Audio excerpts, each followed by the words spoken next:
subtema 2 kelas 6 pembelajaran pertama SD Negeri Pamutuh, Lebak Barat, Lingkut Kabupaten Pekalongan. Masih dengan guru kelas 6 Pak Maman. Ya, ini ada subtema 2 hewan sahabatku, pembelajaran pertama. Apakah kamu penyayang hewan? Apa saja manfaat yang diperoleh manusia dari hewan? Bagaimana cara hewan berkembang biak? Ayo kita pelajari. Ayo mengamati. Negara-negara di Asia Tenggara memiliki banyak jenis hewan.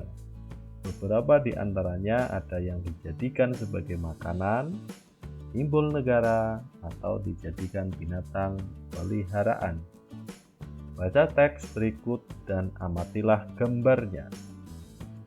Gajah putih dianggap suci oleh beberapa negara di Asia Tenggara seperti Myanmar, Kamboja, dan Thailand.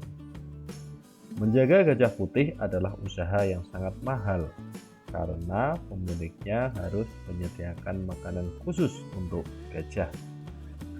Indonesia dikaruniai luas wilayah lautan lebih besar dibandingkan luas daratan. Luas lautan Indonesia mencapai 5,8 juta kilometer persegi. Di dalam lautan Indonesia tersimpan potensi perikanan yang cukup besar. Salah satunya ikan tuna. Ikan tuna adalah salah satu ikan yang paling banyak dicari negara lain, seperti Jepang, Amerika Serikat, dan Uni Eropa. Tahukah kalian burung yang hidup di negara tetangga kita? Burung takur dahan hidup di Malaysia. Hewan ini termasuk hewan yang dilindungi negara. Hewan-hewan di atas merupakan sebagian dari hewan yang hidup di Asia Tenggara. Bisakah kamu menemukan hewan lainnya? Sekarang kelompokkanlah hewan-hewan yang ada di dalam teks dan yang kamu temukan ke dalam diagram Venn berikut berdasarkan cara perkembangbiakannya. Caranya satu merah ini beranak, kemudian yang biru bertelur, dan ada yang di tengah-tengah ini adalah beranak dan bertelur. Jadi kamu tulis di yang beranak itu yang hewan apa saja, yang bertelur itu hewan apa saja, kemudian beranak dan bertelur itu apa saja, ya. Jadi kalian amati. Kalau beranak itu apa sih? Mari kita simak berikutnya. Bacalah teks berikut dalam hati. Setiap hewan memiliki kemampuan berkembang biak. Dengan berkembang biak, hewan dapat melestarikan jenisnya. Tahukah kamu bagaimana cara hewan berkembang biak? Yang pertama adalah ovipar. Ya. Hewan yang berkembang biak dengan cara bertelur disebut ovipar. Ya. Sekali lagi, hewan yang berkembang biak dengan cara bertelur disebut ovipar. Contohnya ayam dan jenis burung lainnya. Dapatkah kamu menyebutkan hewan ovipar lainnya? Ya, sekarang yang vivipar. Ya, yang vivipar ini selain bertelur ada juga hewan yang berkembang biak dengan cara melahirkan. Ya, melahirkan itu namanya vivipar. Ya, hewan yang berkembang biak dengan cara melahirkan disebut vivipar. Contohnya sapi, kucing, dan gajah. Ya, adalah contoh hewan vivipar. Ya, kemudian dapatkah kamu menyebutkan hewan vivipar lainnya yang ada di sekitarmu? Ya, nanti kamu tulis di diagram Venn. Kemudian ada ovovivipar. Ya, adakah hewan yang berkembang biak dengan cara bertelur sekaligus melahirkan? Ya, ada. Contohnya adalah ular. Beberapa jenis ular tidak selamanya melahirkan anaknya. Kadang-kadang pada saat mengeluarkan anak-anaknya, masih ada anak ular yang terbungkus cangkang telurnya. Perkembangbiakan seperti ini dikatakan bertelur sekaligus beranak. ovovivipar. Ya, dapatkah kamu menyebutkan contoh hewan ovovivipar lainnya?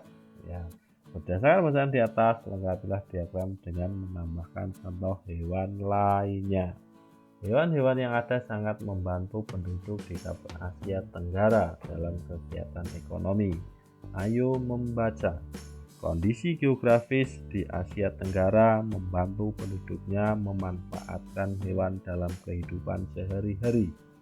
Ikan banyak dijual dan dikonsumsi. Hewan ternak banyak yang dijual di dalam negeri, bahkan sampai ada yang mengekspornya.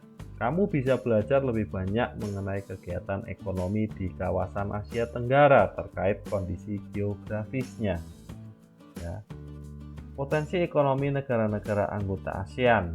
Kawasan Asia Tenggara terletak pada jalur perdagangan dunia. Kawasan ini menjadi jembatan antara kawasan Eropa dan Asia Timur. Oleh karena itu, Asia Tenggara menjadi wilayah persaingan bagi pihak-pihak yang ingin memanfaatkan kedudukan strategis kawasan ini. ASEAN berperan sebagai wadah untuk menghindari persengketaan yang mungkin timbul. Dengan posisi yang strategis ini, setiap negara di kawasan Asia Tenggara memiliki kekayaan sumber daya yang menjadi kekuatan negaranya. Brunei Darussalam. Negara ini terkenal dengan kekuatan sumber daya alam berupa minyak bumi dan gas alam. Brunei menjadi negara di Asia Tenggara yang memiliki pendapatan per kapita tertinggi karena gas alamnya. Yang kedua, ada negara Filipina.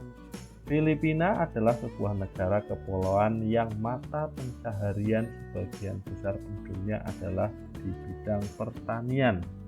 Filipina berhasil menjadi salah satu negara di dunia yang dapat membangun dan mengembangkan pertaniannya dengan baik. Beberapa produk unggulan hasil pertaniannya diekspor ke berbagai negara seperti nanas, padi, kelapa, dan gula. Hasil pertanian ini juga yang menunjang perkembangan ekonomi negara ini. Ini adalah Indonesia. Sebagai negara kepulauan terbesar di kawasan ini, Indonesia memiliki ragam sumber daya alam yang sangat kaya. Banyak hal yang dapat dikembangkan untuk memperkuat perkembangan ekonomi Indonesia. Saat ini Indonesia mengekspor minyak dan gas bumi, tekstil, dan produk-produk dari kayu. Pertambangan menjadi salah satu pintu masuk para pengusaha mancanegara ke Indonesia. Keindahan alam Indonesia pun merupakan daya tarik yang menjadi sumber devisa negara dari sektor pariwisata. Bagi yang Kamboja ya, di Kamboja mengalir Sungai Mekong. Daerah di sekitar Sungai Mekong merupakan daerah yang subur. Mata pencaharian penduduk Kamboja adalah pertanian. Hasil pertanian Kamboja yang besar adalah padi dan karet. Kemudian ada Laos. Laos bertetangga dengan Kamboja. Negara ini dilewati oleh aliran Sungai Mekong. Sama seperti di Kamboja, kegiatan pertanian banyak dilakukan di sepanjang aliran sungai ini. Sebagian besar hasil pertanian dinikmati oleh masyarakat Laos. Malaysia. Kegiatan ekonomi utama penduduk Malaysia adalah di bidang pertanian, pertambangan, dan perindustrian. Perdagangan internasional merupakan salah satu kegiatan ekonomi Malaysia yang mengalami pertumbuhan tercepat. Peralatan elektronik, minyak, dan gas bumi diekspor ke negara lain. Produk dari kayu, minyak sawit, karet, tekstil, sepatu, dan bahan-bahan kimia diperdagangkan di dunia internasional. Myanmar. Mata pencaharian utama penduduk Myanmar adalah pertanian, perkebunan, dan pertambangan. Padi merupakan hasil utama dari pertanian di sana. Myanmar merupakan salah satu negara penghasil padi terbesar di Asia Tenggara. Singapura. Singapura merupakan negara paling maju di kawasan ASEAN.